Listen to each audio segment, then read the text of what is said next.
Akalar Arlando mashinasi olib qolganmiz. Arlando mashinasiga polni hammasini buzib qilib berganmiz. Mana Cardinal brendida original Evoco polik qilib berganmiz.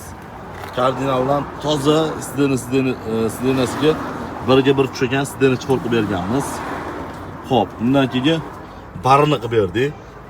Akamga CC3 10 dyumli monitor qo'yib berganmiz. Ramkalardan bildi, mana ko'rsanglar, ramkalardan bildi. Chotga tushadi.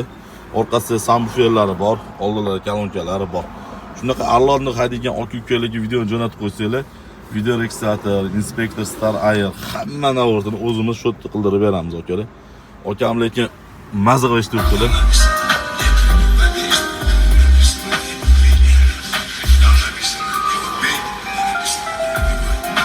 Tashlari ham mo'shli bo'lgan ekan lekin borib. Kimga shunaqa bemalol shuna xizmatlar kerak bo'lsa, Chol Center to'g'rasida.